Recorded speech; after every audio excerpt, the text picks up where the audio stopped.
રસોઈમાં આપનું સ્વાગત છે। આજે આપણે બનાવવાના ડ્રાયફ્રૂટ શ્રીખંડ। તો ચાલો એની રેસીપી જોઈ લઈએ। સૌપ્રથમ આપણે 1 લીટર દૂધ લેવાનું છે અમૂલનું।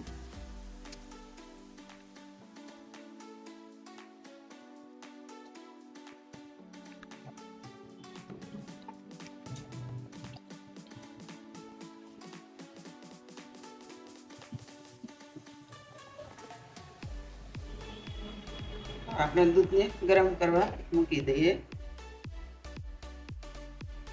આપણે દૂધને એક ઉફાળો આવે ને એવું જ ગરમ કરવાનું છે।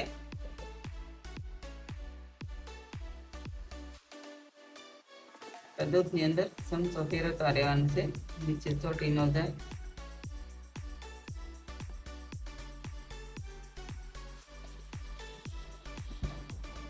દૂધમાં ઉફાળો આવી ગયો છે, આપણે ગેસ ઓન કરી દઈએ।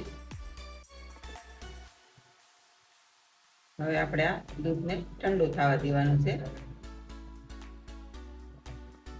આપણું દૂધ ઠંડુ થાય પછી આપણે એમાં મેળવણ નાખી દેવાનું છે છાશનો। એને આખી રાત માટે આપણે રહેવા દેવાનું છે। આપણું દૂધ ઠંડુ થઈ ગયું છે તો આપણે અંદર મેળવણ નાખી દઈએ। આપણે 1 ચમચી દહીં લેવાનું છે, હલાવી લેવાનું છે આવી રીતનું।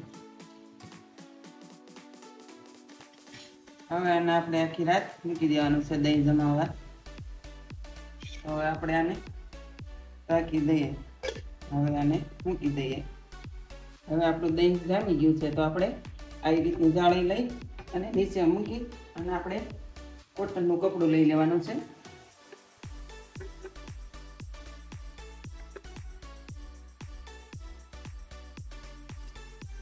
હવે આપણે દહીં અંદર નાખી દેવાનું છે।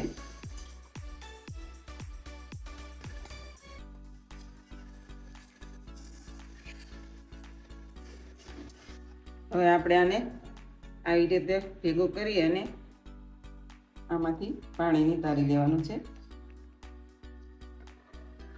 હવે આપણે આને આવી રીતે ગાંઠ મારી દેવાની છે। હવે આપણે આની ઉપર ડીશ મૂકી દેવું અને આપણે આ વજનવાળું તે એની ઉપર મૂકી દઈએ। હવે આપણે આને 3 થી 4 કલાક સુધી ફ્રીજમાં મૂકી દેવાનું છે તો આપણું દહીં નીતરીને તૈયાર થઈ જાય। તો આપણે આને ફ્રીજમાં મૂકી દઈએ। હવે આપણો મસ્કો તૈયાર થઈ ગયો છે તો આપણે એક વાટકામાં કાઢી લઈએ।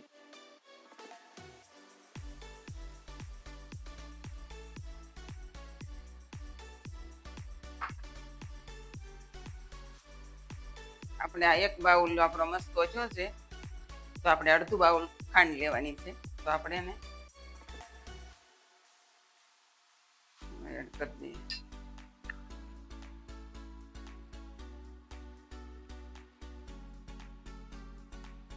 આપણે વાટકી ખાંડ લઈએ છીએ। તમારો મસ્કો જો વધારે ખાટો હોય તો વધારે ખાંડ લેવાની કરવું છે। હવે એને આપણે ચાળણીમાં ચાળી લેવાનું છે।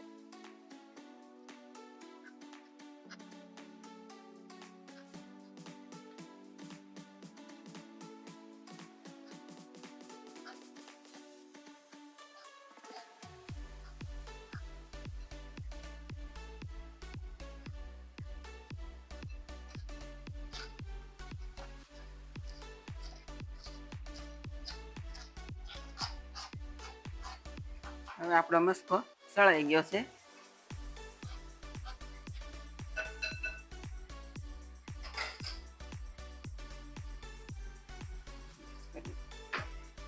આ મિક્સ કરી લઈએ।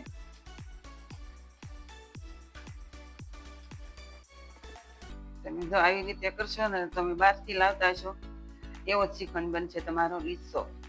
હવે આપણે આમાં ડ્રાયફ્રૂટ નાખી દઈએ।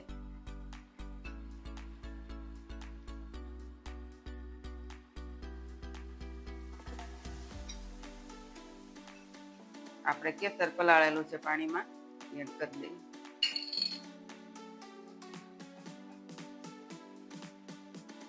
આપણે આ પાણીમાં પલાળેલા પિસ્તા છે એની કોતરી કાઢી નાખેલી છે।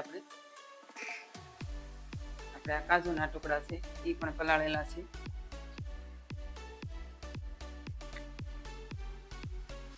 આપણે બદામને પલાળીને ઉપરથી સાલ કાઢી નાખી છે. આપણા એક અંજીર લઈને પલાળીને ટુકડા કરી લીધા છે.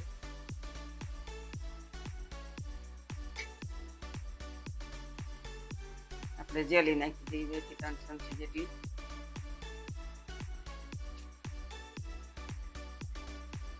અડધી ચમચી એલચી પાવડર,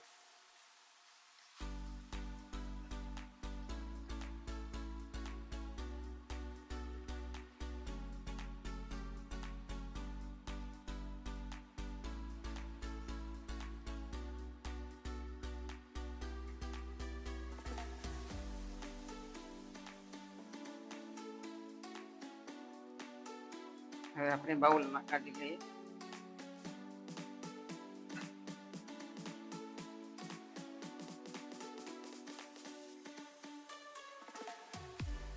આપણે બદામ અને પિસ્તાની કતરણથી ગાર્નિશ કરી દઈએ.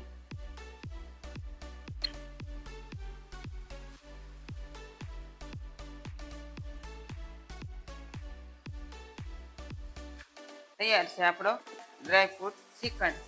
જો તમને મારી રેસીપી ગમતી હોય તો મારા વિડીયોને લાઈક કરો, શેર કરો અને સબસ્ક્રાઈબ કરવાનું ભૂલતા નહીં. તમે પણ આવી રીતે ઘરે જ બનાવજો તો બહારથી લાવવાનો પણ ભૂલી જશો.